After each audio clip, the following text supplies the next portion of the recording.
Today's video is all about the newest builds coming out of Korean high elo. We're going to be breaking down all the newest innovations so that you guys can take them into your games. Smash that like button, annihilate the sub button, and let's jump right in. Let's start with the big boss on the block, Sett. The boss has been swinging around on the Rift for about a patch now. This has given people the time that they need to figure out exactly what is best on him, and something that we see brand new out of Korea is a new build. People figured out pretty quickly that Sett is very strong with Black Cleaver and Sterix Gauge as his first and second items. The big debate has been all about his third item. A lot of people have tried stuff like Gargoyle's Stone Plate or Titanic Hydra, but the real killer here is going Death's Dance third, giving you the classic combo of Black Cleaver, Sterix Gauge, and Death's Dance. Sett has some very good AD ratios, even up to 100% bonus AD on some of his abilities.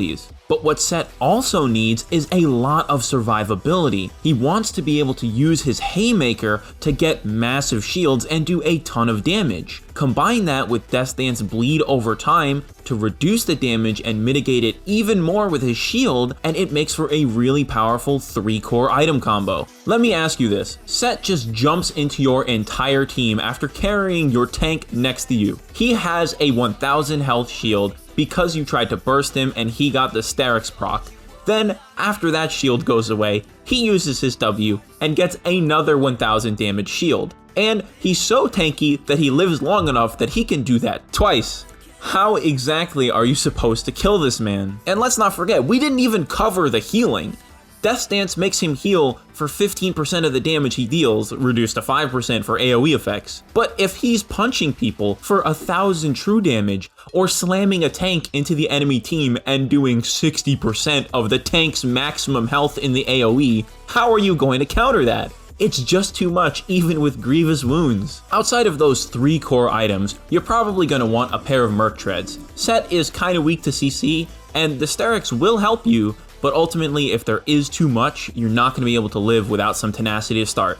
So you probably want to pick up Merc Treads. And outside of that, there's a bunch of other items that you can go for. Gargoyle Stone Plate will make you ridiculously tanky on top of Sterix and W shields. You can take that if you feel that you're just dying too quickly. You could also go for a GA to do more damage and have a second life. If you feel like armor isn't the way because the enemy team is doing a ton of magic damage, then you can go for a Spirit Visage to help you heal even more. It's important to reiterate that the 3 core items are the only things that you should be building every game. After that, you're probably going to want to mix it up, especially as a tank. You need to take a look at the enemy team, see what kinds of damage they're bringing, and itemize against that. A good all-around 6-item build would be Black Cleaver, Sterix, Death's Dance, Merc Treads, Spirit Visage, and Guardian Angel. Just make sure that you swap the order of the Guardian's Angel and the Spirit Visage as needed. Regarding runes on Sett, nothing seems to really change. He still definitely wants to take Conqueror and Resolve secondary. Some players have been experimenting with Aftershock, but there's really not enough yet to show that it's actually better than Conqueror. You'll want to complement Conqueror with Triumph, Tenacity,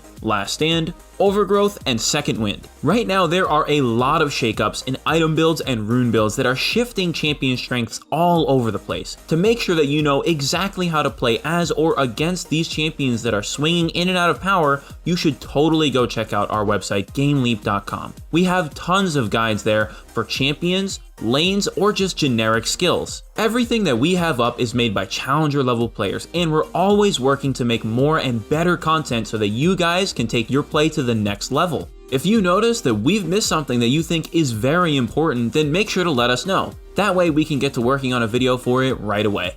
Next champion we're talking about is Jhin. By far the most common build on Jhin is Stormrazor into Rapid Fire Cannon. But in anticipation of the Stormrazor nerfs, a lot of players have been experimenting with full lethality Jhin again. And they're not taking his default runes either. We're not seeing any Fleet Footwork. We're looking at Dark Harvest, Swifties, Yumu's, Duskblade, Edge of Night, Mortal Reminder, GA. This provides Jin with a ton of movement speed. The Swifties plus the Yumus is a lot of mobility to get him in and around fights, not to mention that the shield from Edge of Night will keep him safe from most engages. This is actually a very strong combo right now in this meta. On top of that, it gives him room to build items like Mortal Reminder, or if the enemy doesn't have any healing, he could just go for Lord Dominic's Regards and do even more damage. In terms of runes, we see the players going Dark Harvest, Taste of Blood, Eyeball Collection, Ultimate Hunter, Absolute Focus, and Gathering Storm. This build very clearly focuses on catching out opponents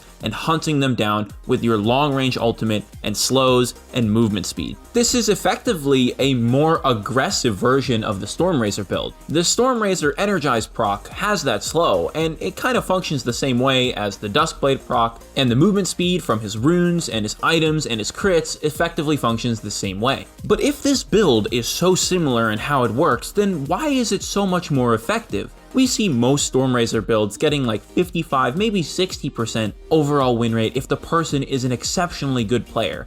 But this lethality build is pushing 70% for some people, and that's a large margin. The reason is what we mentioned earlier when we spoke about Reksai. Tanks are not that common right now, and a lot of the time you're facing squishy champions who might try and build some armor at some point in the game through, say, a Guardian's Angel. This allows the lethality build to focus on damage and do a ton more damage overall. The change to Edge of Night is also a very important change here. That spell shield helps Jin out a ton as an immobile AD carry. It prevents him from being engaged on by champions like Leona or Nautilus, and also keeps him safe from hook champions. Speaking of hook champions, let's get on to our next champion, Nautilus. There is only one change here, but it is a really big change. Nautilus support players are just rushing Stoneplate. For some reason, it's taken everybody a very long time to realize that Nautilus's W shield scales with his maximum health, which means that when he has Stoneplate, you can have up to a double strength shield.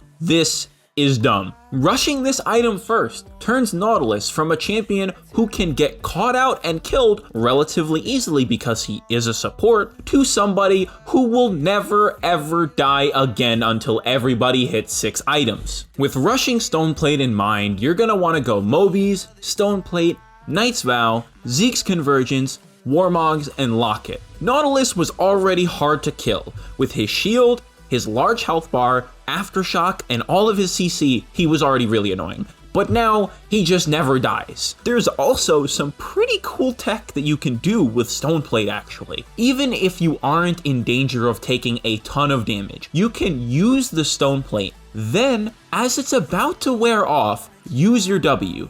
This applies the shield to you at the highest value and activates Shield Bash. Then when the Stoneplate wears off, you get the damage penalty removed and can slap somebody for a lot of damage. Overall, just rushing this one item is pretty cool and has a neat combo to it, but it's definitely going to be very frustrating for a lot of people. Next up on our list is Silas, and we've actually seen him played with this build in both mid and top lane. And this is like completely out of left field. Instead of going Protobelt, players are choosing to buy Hextech GLP. Not only that, but they're pairing it with Omnistone. Now, let's go over a full build. You're looking at Omnistone, Magical Footwear, Biscuit Delivery, Cosmic Insight, Transcendence, and Gathering Storm. Then your items to go along with it are GLP, Zanya's, Spear Visage, Void Staff, and Leandri's. Of course, there's also boots in there, usually after the GLP. But there's a wide variety here actually. We've seen all 3 of Ninja Tabby, Merc Treads, and Sorcerer Shoes. So it seems very matchup dependent. Now this build has insane win rate. We're looking at some players with a 70% win rate with this build in Korean Grandmaster. That is insane. There also appears to be a lot of flexibility with the build throughout, but what is always there is the 2 core items of GLP and Zanya's. After that, most things seem optional other than the Void Staff. A lot of the time, we've compared the champions that they're playing against, and when they're playing against more bursty style champions, they opt for the Spirit Visage and decide to tank up so that they are much harder to kill rather than itemizing for more burst. On the flip side, when they do that, we actually see champions take Morellos and Rabadons, but this is against teams who have very low damage that they aren't very afraid of. And there's also a ton of experimentation too, but a lot of people are locking on to that GLP Zhonya's. We've seen people do it with Electrocute in mid lane, Omnistone in top lane, Conqueror in top lane, Conqueror in mid lane. There's a ton of variation, but that Omnistone one is performing the best by far. And when you think about it, it does kind of make sense. Silas can use Press the Attack and Conqueror, and Fleet Footwork and Lethal Tempo aren't awful on him either. Electrocute, Predator, Dark Harvest, and Hail of Blades are also not bad by any means, and Airy, Comet, and Face Rush are definitely usable too. You kinda get the idea here. He can use a lot of these runes, and none of them are bad by any stretch of the imagination. Even the Resolve ones, like Aftershock and Grasp, really are useful. It's a really interesting build, and I am sure that we're gonna see a lot more of it in the future. Our next champion actually has changes to the item build and the runes that they take. We're gonna be talking about Reksai. Right now, there are very few tanks being played in general across all roles. Support is the only real exception, where Nautilus and Leona are very popular. That being said, Reksai doesn't struggle against these two particular champions. Her build has changed slightly. She definitely still wants Warrior and Black Cleaver, as the cooldown reduction, damage, and health are very important to her. However, the third item has changed completely. Many players would opt for GA or Sterix to help extend Reksai's life and survivability. With all of the squishy champions around though, they're opting for Titanic Hydra third instead. Some players have even opted to build it second over Black Cleaver, but the difference in win rate is so small that it's really hard to tell if it's actually worth it building it that early on. With a bit more time, we might actually come to see the day where Titanic Hydra becomes more important than Black Cleaver for Reksai. What we can definitely say though is that Titanic Hydra is way more important when you're playing against a team that isn't going to build a lot of armor. If they aren't, well, the Black Cleaver just won't do very much, and it's really mostly just used for its cooldown reduction, health, and damage. You're not making anything out of that passive. So, if that's the case, then build Titanic Hydra second. Go for it, burst out some squishy champions. Otherwise, you're gonna wanna go Black Cleaver second. So, your final build and build order is probably going to look like Warrior, Titanic, Black Cleaver, Sterix, and Guardian's Angel, with either Merc Treads or Tabbies depending on what the enemy team comp is like. Let's not forget that I mentioned that there's something to do with runes here, and that is that every single time that we've seen Titanic Hydra built on Reksai, it's when she has Conqueror. Normally, Hail of Blades is the rune of choice for most Reksai players, but there is no coincidence that every single time that we see the Titanic Hydra built, it's with Conqueror.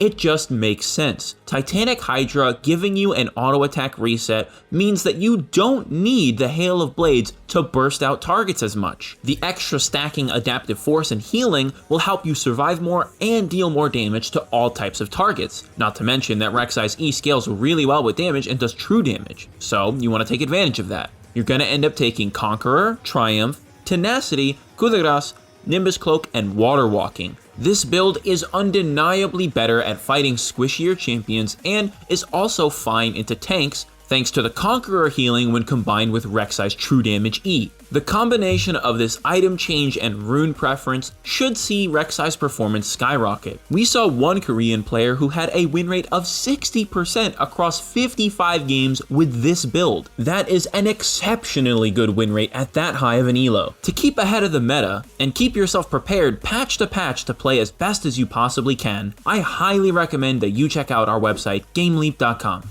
We've got tons and tons of guides all made by challenger level players. Everything from the basics all the way down to the champion specifics. Make sure you check it out to give yourself the best advantage possible in your games. We're always looking to make more and better content, so feel free to let us know what you think is most important to cover next. If you made it this far, thanks for watching the whole video. Your honor rank has officially been upgraded to progress 1% faster now. Anyways, as always, my name is Ace Windstorm, and I will see you all later.